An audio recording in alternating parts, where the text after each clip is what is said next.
I don't play any games. Like, I'm just like, here's what I want, here's what I saw online, here's what I'm willing to pay. I'm just like, boom, boom, boom, let's go. You know what I'm saying? Let's get it done.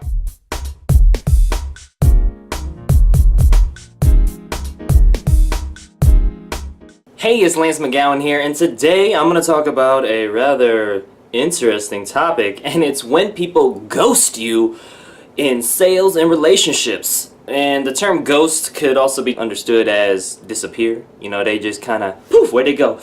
Witness protection agency much? It's not funny when it happens to you. There's three main reasons why this has happened from my observations and studying sales and psychology as well. And the first reason is because they lack skills to initiate a proper closure. And so when you're reaching out to somebody, especially, we can use in the context of like dating or even, because, most people can relate to that, or you can relate to the sales side. I mean, you can probably relate to a lot of things. Sales is like dating and dating is like sales. I mean, you gotta, initiate, you gotta follow up, you gotta close, you know what I'm saying? Anyways. Alright, so it's usually due to, just again, like a lack of skills in the form of, hey, I just don't know how to close and bring closure to the situation. And we all like closure. Nobody likes to have a book halfway read, you know what I'm saying? Like, we want to be able to close that chapter and move on to the next one, but a lot of times that don't happen, especially when somebody ghosts you.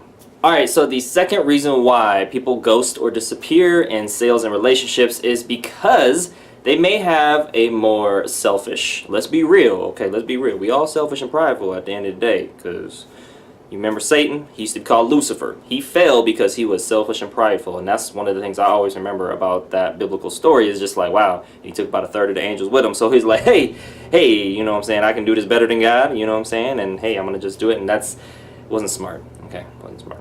But anyways, we we struggle with a lot of things too, and selfishness is one of those things. Like I struggle with selfishness all the time, right? That's something that I need to confess a lot and repent of with God. But I think that for me being that self-aware, I know that in general people are that as well, right? We're all selfish. We're all looking out for number one, numero uno, right? I get it. But when it comes to being on the receiving end of the ghosting, we just have to understand that everyone has some selfish bone in their body, and they're just looking out for themselves, and they may not have been taught manners with regards to how to end something or postpone something or communicate that effectively. Like, hey, instead of ghosting you, hey, maybe let's touch base in 3 months. Let's touch base in 2 months. Let's touch base in 6 months. Let's touch base in 7 months. Let's touch base next year.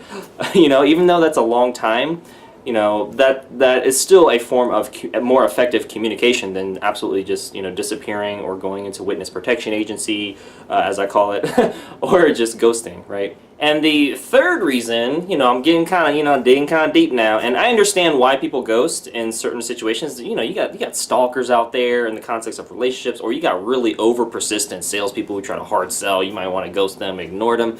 But I'm not really like trying to demonize you if you've ghosted someone, whether the relationship or sales side, or if you've been on the receiving end of that in the sales or relationship side. I feel bad for you. You know what I'm saying? I know how you feel. But at the same time, like, what mature adults do is we face reality, we take responsibility for our words and actions, and we set healthy boundaries no matter what the reaction or response that we'll get from people. Because when we're real, when we're honest, when we're direct but respectful to people, especially when laying boundaries of, whether it's sales or relationships, people can take it the wrong way. Some people don't like to hear the truth. I mean, I just read my comment section on a lot of my YouTube videos that are more controversial, and people they just get up in arms. They're like, oh, I can make that video. And that exact voice. I can hear that in the comments. No, I can't. But I can. If you know what I'm saying. So what's the solution, Lance? You're probably like, alright, that's enough of that venting. Let's go. I'm getting sad. I don't want to be ghosted anymore.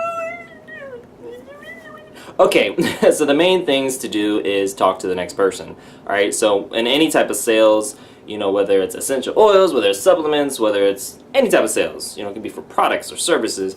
If somebody's ghosting or not responding or ignoring you or whatever you want to call it, what I do is I just talk to the next person and I keep it moving, because if somebody is interested in what you have to offer, they'll make it easy for you to move on to the next step of whether that's education or purchase or repeat buy or referral. People make it easy.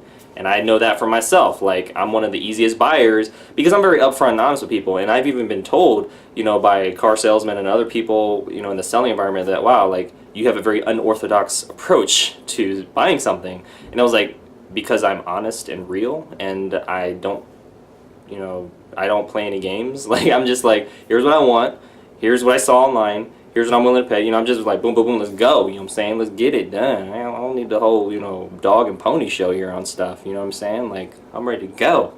Like, I don't play. When I want something, I do my research, and I go. That's it. I may get some second or third opinions and stuff too, and shop around a little bit. But that's just how I am. But I'm not an impulsive buyer, but I'm not somebody who takes forever to make a decision if I know that it's going to benefit me. I just need to, like, make sure it's a good fit, basically, is what I'm trying to say. And once that's the case, we going. All right, but yeah, that's basically it. And I think that how you can handle that situation, again, is just talk to the next person, keep it moving, know that, there's people that will respond and people that won't. If somebody's interested in something, they'll do it when it's convenient. If somebody's committed to something, they won't, make any excuses. They'll just focus on results. And if you position yourself as somebody that can get people from where they are to where they want to be with their health or with their life or business or whatever it is that you're offering, product or service-wise, and you position yourselves through branding and, that brand recognition and competitive advantage, all that, those college business terms that do apply, because they're theory, but they do have application in the real world. Then sales will occur and repeat customers and ultimately referrals. I mean, that's the lifeblood of any business is repeat sales and referrals. And I understand, I have more videos coming up on this, but like when it comes to referrals, like it's an extension of your reputation. So you don't want to refer something knowing that it's not going to be in good hands, right?